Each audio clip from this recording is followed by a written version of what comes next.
Okay. Let's see what this looks like.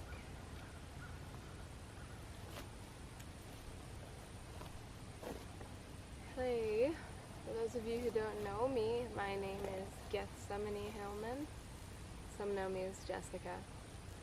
I have been working on the Lions Beacon House for about 6 years now, off and on, and I've also been involved in ministry in the States.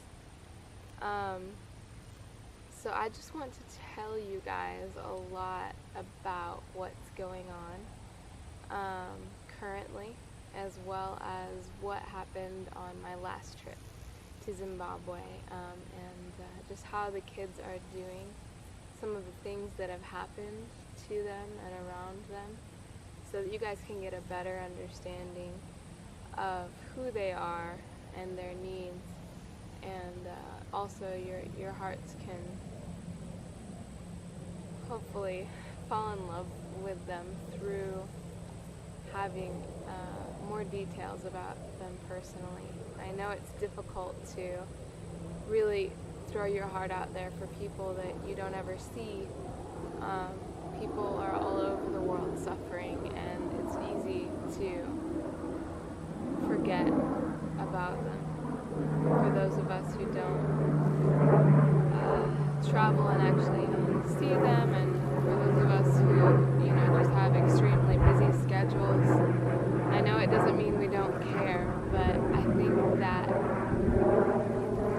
we can be purposeful about keeping them in mind. And I really hope that as you guys get to learn more about these orphans through me, as well as just locals, not just the orphans, but those homeless, those in need that I've met, I hope that you just by default keep them in your heart and in your mind more and more, because you know them, because you can say that you actually know who they are and what they're going through.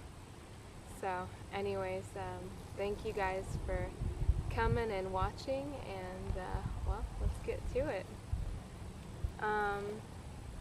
My last video was called My Backstory, and that was talking about how I got involved with Zimbabwe. And if you haven't seen it, just scroll down if you're on Facebook, and it should be probably the last post in the feed. Pretty easy to find, you shouldn't have to dig for it. If you're on YouTube, then just go to my channel and look at the videos and click on the video called My Backstory. Now here I want to talk about the mission.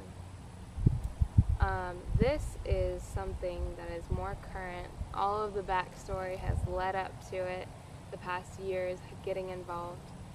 So this is really exciting for me to share with you guys. Last year, around November, I had just returned back from my trip to Zimbabwe. And for those of you who have traveled internationally and seen things that are mind-blowing, not only in amazing ways, but also in devastating ways, you know that it's difficult to come and tell all of the stories so immediately when people want to know.